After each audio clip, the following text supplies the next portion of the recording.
Assalamualaikum warahmatullahi wabarakatuh. Alhamdulillahirrabbilalamin. Assalatu wassalamu ala asrofil anbiya wal mursalin Sayyidina Muhammadin Nabi wa alihi wa sahbihi ajmain, amma ba'du. Sebelumnya saya ingin mengucapkan ribuan terima kasih kepada dosen pengampu Bapak Dr. Al-Murdani, Magister Sains, yang telah memberikan kelompok kami kesempatan untuk mempresentasikan hasil diskusi kami pada hari ini. Perkenalkan, nama saya Bintang Fabiana Mota dengan NIM 22011104. Saya dari kelompok 8. Tentu saja saya tidak sendiri, saya bersama teman-teman saya. Ada Irza Amelia dengan NIM 2201115. Ada Nadira Salsabila dengan NIM 2201125. Ada Safira Alfa dengan NIM 2201135. Ada Vini Juliandi Almi dengan NIM 2201142, dan terakhir ada Yolanda dengan NIM 2201145. Nah, di sini kami akan membahas aplikasi reaksi asam karboksilat dan turunannya dalam sintesis senyawa obat. Tanpa memperpanjang mukadimah, langsung saja kita ke materinya. Aplikasi reaksi asam karboksilat dan turunannya dalam sintesis senyawa obat. Asam karboksilat dan turunannya adalah kelompok senyawa organik yang sangat penting dalam sintesis senyawa obat. Nah, beberapa aplikasi utama dari asam karboksilat dan turunannya dalam sintesis senyawa obat meliputi yang pertama, penggunaan asam karboksilat sebagai bahan baku dalam sintesis senyawa obat. Yang kedua, penggunaan turunan asam karboksilat sebagai agen pengaktifan dalam sintesis senyawa obat. Yang ketiga, penggunaan turunan asam karboksilat sebagai kelompok protektif dalam sintesis senyawa obat. Yang keempat, penggunaan turunan asam karboksilat sebagai agen stabilisator dalam formulasi obat. Dan yang kelima, penggunaan turunan asam karboksilat dalam sintesis senyawa obat yang bersifat antimikroba. Nah, dalam sintesis senyawa obat, asam karboksilat dan turunannya dapat digunakan sebagai bahan baku, agen pengaktifan, kelompok protektif, agen stabilisator, dan bagian dari struktur dari senyawa obat itu sendiri. Karena keanekaragaman aplikasinya, asam karboksilat dan turunannya sangat penting dalam pengembangan dan produksi senyawa obat. Nah, yang pertama ada asam halida. Asam halida adalah turunan asam karboksilat yang digunakan dalam sintesis obat. Asam halida terbentuk melalui penggantian gugus hidroksil pada asam karboksilat dengan gugus halida seperti klorida, bromida, atau iodida. Asam halida memiliki peranan penting dalam sintesis obat karena mereka dapat digunakan dalam reaksi pembentukan ikatan amida. Reaksi antara asam halida dengan amina menghasilkan amida, yang merupakan komponen penting dalam banyak molekul obat. Misalnya, dalam sintesis peptida, asam halida seperti asam klorida HCl atau asam pivaloil klorida atau rumus kimianya CbRCl COCH3 sering digunakan untuk mengaktifkan gugus karboksil dalam asam amino sebelum diikatkan dengan asam amino lainnya untuk membentuk ikatan peptida. Nah, asam halida juga dapat digunakan dalam reaksi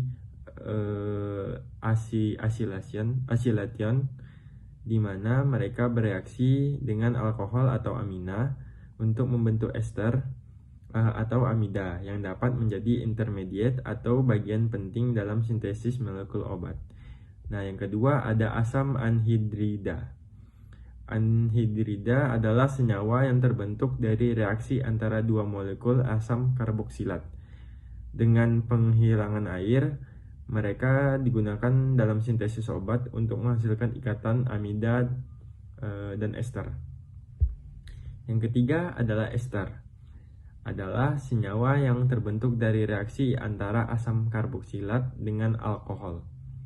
Mereka memiliki beragam aplikasi dalam sintesis obat, terutama sebagai prodrug atau senyawa inaktif yang diubah menjadi bentuk aktif di dalam tubuh. Yang keempat ada amida, adalah senyawa yang terbentuk dari reaksi antara asam karboksilat dengan amonia atau amina. Amida juga penting dalam sintesis obat karena memiliki sifat stabil dan dapat berperan sebagai ikatan kunci dalam molekul obat. Misalnya paracetamol atau acetaminophen yang mengandung ikatan amida di dalam strukturnya. Yang kelima ada thioester, merupakan turunan asam karboksilat yang penting dalam sintesis obat. Thioester terbentuk melalui substitusi oksigen dalam gugus karboksilat dengan atom belerang. Thioester memiliki beberapa kegunaan dalam sintesis obat. Salah satunya adalah sebagai intermediate atau langkah perantara dalam berbagai reaksi kimia. Mereka dapat berperan dalam pembentukan ikatan peptida, sintesis asam amino, dan sintesis senyawa organik lainnya. Selain itu, thioester juga digunakan dalam sintesis obat untuk memodifikasi sifat farmakologis suatu molekul. Nah, penambahan gugus thioester pada molekul obat dapat mempengaruhi stabilitas. Selain itu juga mempengaruhi lipofilisitas atau interaksi dengan target biologis tertentu. Yang keenam ada asil fosfat yang merupakan senyawa yang dapat terbentuk dari reaksi asam karboksilat dengan fosfat anorganik atau asam fosfat. Namun, asil fosfat memiliki peranan penting dalam sintesis obat sebagai intermediate reaktif yang digunakan untuk membentuk ikatan amida atau ester dalam molekul obat. Asil fosfat sering digunakan dalam sintesis peptida untuk membentuk ikatan peptida antar asam amino. Nah, dalam reaksi ini, asil fosfat bereaksi dengan amina untuk membentuk ikatan amida. Dan asil fosfat tersebut merupakan pengganti reaktif yang lebih aktif dibandingkan asam karboksilat biasa. Reaksi ini umumnya dilakukan dengan menggunakan senyawa seperti asil fosfat fosforodiisopropil atau OPP atau asil fosfat benzotriazol atau BTOPP. Yang terakhir, yang ketujuh, adalah nitril yang merupakan senyawa yang sering digunakan dalam sintesis obat sebagai intermediat yang penting. Nitril dapat dibuat dari asam karboksilat melalui reaksi yang disebut reaksi nitrilasi. Nah, reaksi nitrilasi melibatkan penggantian gugus hidroksil pada asam karboksilat dengan gugus nitril. Salah satu metode umum untuk reaksi ini adalah menggunakan reagen seperti fosforamidit atau senyawa reagen DCC atau disikloheksil karbodiimid bersama dengan amonia atau amina untuk menghasilkan nitril. Nitril kemudian dapat digunakan sebagai intermediate untuk menghasilkan berbagai turunan obat. Misalnya, nitril dapat diubah menjadi amida melalui proses hidrolisis atau reduksi menjadi amina. Selain itu, nitril juga dapat mengalami reaksi lebih lanjut seperti substitusi nukleofilik, oksidasi, atau reduksi untuk menghasilkan molekul obat yang lebih kompleks. Nah, dalam sintesis obat, nitril sering digunakan sebagai intermediate untuk menghasilkan ikatan amida, ikatan nitril, atau ikatan lainnya yang penting dalam struktur molekul obat. Baik, selanjutnya ada diclofenac. Diclofenac adalah sejenis obat yang termasuk dalam kelompok obat antiinflamasi non-steroid. Sintesis senyawa diclofenac melibatkan beberapa tahapan reaksi. Berikut beberapa tahapan reaksinya.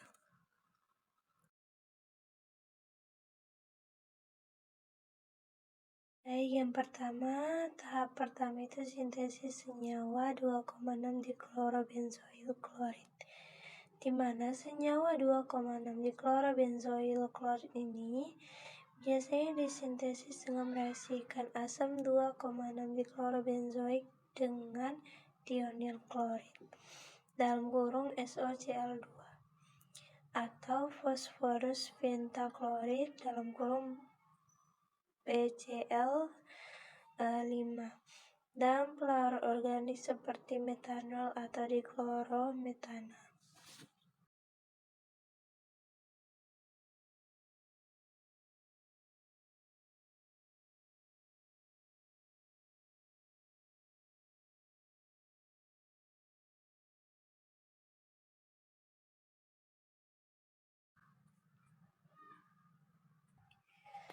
Kemudian selanjutnya tahap yang kedua yaitu sintesis senyawa 2(2,6 dikloropenil amino penilasetik acid. Dalam tahap ini, senyawa 2,6 diklorobenzoil klorid direaksikan dengan 2 aminobenzena dalam pelarut seperti aseton atau etanol. Reaksi ini menghasilkan senyawa 2(2,6 dikloropenil amino penilatik acid.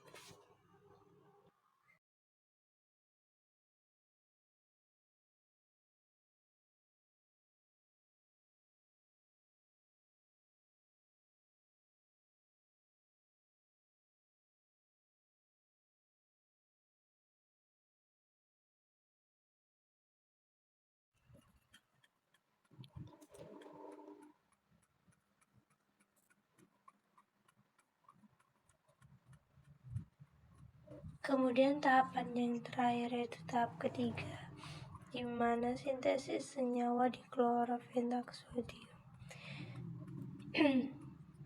di mana senyawa 2(2,6 dikloropenil aminopenilatik acid kemudian direaksikan dengan natrium hidroksida NaOH atau basa lainnya untuk membentuk garam natriumnya yaitu diklofenak sodium. Dalam praktiknya, sintesis diklofenak dapat melibatkan variasi reaksi dan kondisi tertentu yang ditentukan oleh para ahli kimia.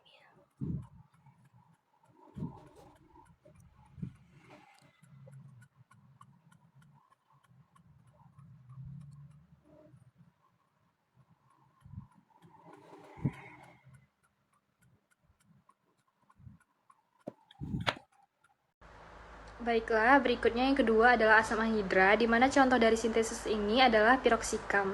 Piroksikam adalah obat antiinflamasi non-steroid yang digunakan untuk mengurangi peradangan dan nyeri. Berikut adalah sintesis singkat senyawa obat piroksikam, di mana terdapat 5 tahap. Tahap yang pertama yaitu sintesis asam 2,3-dihidroksibenzoat. Asam 2,3-dihidroksibenzoat adalah bahan awal yang digunakan dalam sintesis piroksikam. Tahap yang kedua yaitu esterifikasi, di mana asam salisilat direaksikan dengan anhidra asetat untuk membentuk ester asetil salisilat. Reaksi ini biasanya dilakukan dalam keberadaan katalisator seperti asam sulfat atau asam toluen sulfonat. Selanjutnya tahap yang ketiga adalah sintesis asam antranilat. Ester asetil salisilat kemudian direaksikan dengan amonia untuk membentuk asam antranilat. Reaksi ini biasanya melibatkan perlakuan dengan larutan alkali untuk menghasilkan garam natrium antranilat. Selanjutnya tahap yang keempat yaitu reaksi asam antranilat dengan asam asetil asetat. Asam antranilat bereaksi dengan asam asetil asetat dalam kondisi pengasaman dan panas untuk membentuk senyawa antara yaitu asam 4-hidroksi-2-metil N-fenil 2H12-benzotiazin 3-karboksamida. Selanjutnya tahap yang kelima ada sintesis piroksikam.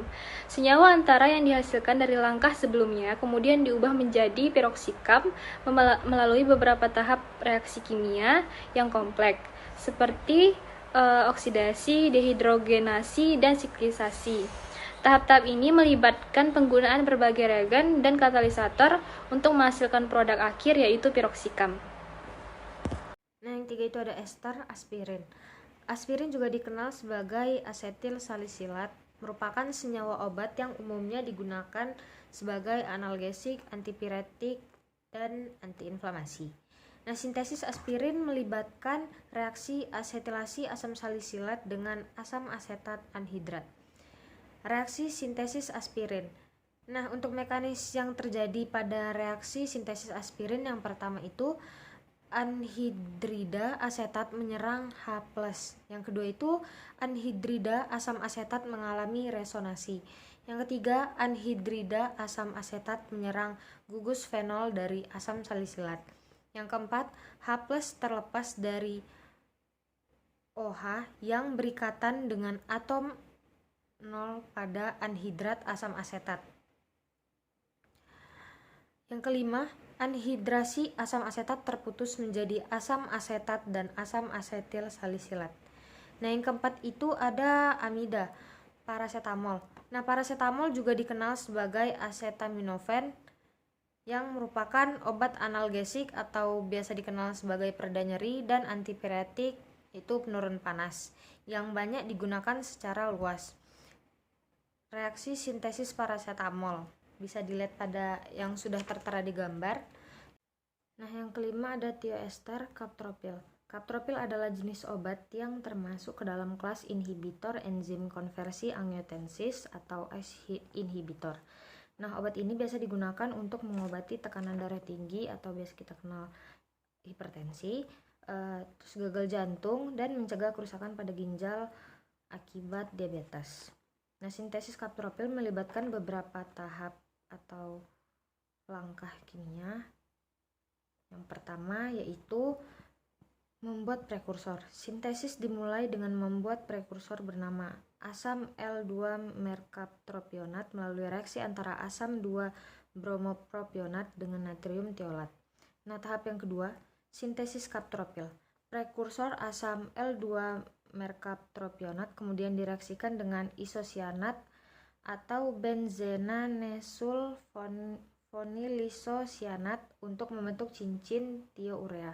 Nah, untuk tahap ketiga, reaksi pemutus. Cincin tiourea yang terbentuk kemudian direproduksi menggunakan hidrogen dalam kehadiran katalis palladium pada karbon aktif untuk membentuk captopril.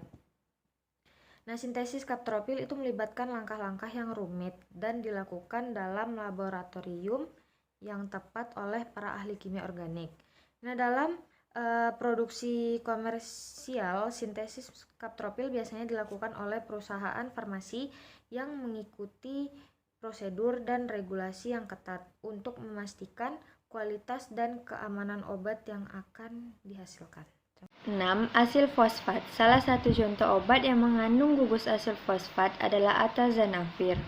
Atazanavir adalah jenis inhibitor protease HIV yang digunakan dalam terapi antiretroviral untuk pengobatan infeksi HIV. Gugus asil fosfat terdapat pada struktur kimia atazanavir dan berperan penting dalam mekanisme kerjanya. Berikut adalah contoh sintesis yang umum. Tahap pertama, membuat prekursor. Sintesis dimulai dengan pembuatan prekursor bernama N-benzil N-ter-butil sulfonil L-alanina metil ester. Prekursor ini dapat disiapkan melalui reaksi antara N-benzil L-alanina metil ester dengan protoluenesulfonil klorida dan NN-diisopropiletilamina. Tahap 2, reaksi asilasi. Prekursor N-benzil N-ter-butil sulfonil L-alanina metil ester direaksikan dengan asil klorida fosfat seperti fosforil klorida untuk membentuk gugus asil fosfat pada molekul. Reaksi ini melibatkan penambahan asil klorida ke nitrogen dalam prekursor. Tahap 3, hidrolisis. Setelah pembentukan gugus asil fosfat, tahap berikutnya melibatkan hidrolisis ester untuk menghasilkan asam bebas atazanavir. Hidrolisis dapat dilakukan dengan penambahan air atau menggunakan larutan basah seperti hidroksida natrium. Tahap 4, sintesis dan purifikasi. Setelah hidrolisis, langkah-langkah sintesis dan purifikasi tambahan mungkin diperlukan untuk menghasilkan atazanavir yang murni. Proses ini melibatkan pemisahan dan kristalisasi molekul untuk mendapatkan produk yang diinginkan. Proses sintesis atazanavir ini melibatkan langkah-langkah kimia yang kompleks dan biasanya dilakukan di laboratorium oleh para ahli kimia organik. Harap dicatat bahwa proses sintesis obat dapat bervariasi tergantung pada penelitian yang dilakukan dan produsen yang terlibat. Oleh karena itu, informasi sintesis yang lebih rinci dapat ditemukan dalam literatur ilmiah dan paten terkait dengan obat ini. Baik, di sini saya akan menjelaskan turunan asam karboksilat yang ketujuh, yaitu ada nitril. Di sini kami mengambil obat isosorbit dinitrat. Isosorbit dinitrat ini, seperti yang disebutkan sebelumnya, isosorbit dinitrat adalah obat nitrat yang digunakan untuk mengobati angina dan kondisi jantung lainnya. Obat ini bekerja dengan melebarkan pembuluh darah dan meningkatkan aliran ke arah jantung. Nah, berikut merupakan struktur dari obat isosorbit dinitrat. Selanjutnya yaitu sintesis obat isosorbit dinitrat. Isosorbit dinitrat melibatkan beberapa langkah kimia. Berikut adalah gambaran umum tentang proses sintesisnya. Pada tahap pertama dalam sintesis adalah penggabungan asam isosorbit mononitrat dengan asam nitrat. Reaksi ini menghasilkan isosorbit dinitrat sebagai produk utama. Langkah ini biasanya dilakukan dalam suasana asam dan suhu yang dikontrol. Tahap berikutnya adalah pemurnian produk yang dihasilkan. Proses pemurnian ini dapat melibatkan kristalisasi, penyaringan, dan pengeringan untuk memperoleh produk yang murni. Setelah pemurnian, obat yang dihasilkan harus diuji dan dianalisis untuk memastikan kualitasnya sesuai dengan standar yang ditetapkan. Untuk melibatkan pengujian kualitatif dan kuantitatif menggunakan metode analisis yang sesuai. Proses sintesis ini sangat kompleks dan memerlukan keahlian untuk peralatan laboratorium yang tepat. Oleh karena itu, sintesis obat dapat seperti isosorbit dinitrat biasanya dilakukan oleh perusahaan farmasi yang memiliki fasilitas dan sumber daya yang memadai. Penting untuk dicatat bahwa sintesis obat adalah proses yang kompleks dan berisiko tinggi. Sintesis obat hanya boleh dilakukan oleh profesional yang terlatih dan dalam lingkungan yang tepat, seperti laboratorium farmasi yang memenuhi standar keamanan dan kualitas yang ketat. Baik, terima kasih. Kembalikan ke moderator. Demikian hasil presentasi dari kelompok kami. Apabila ada salah kata dan kekurangan, salah ucapan maupun salah perbuatan, kami mohon maaf. Kami akhiri. Wabillahi taufiq wal hidayah. Wassalamualaikum warahmatullahi wabarakatuh.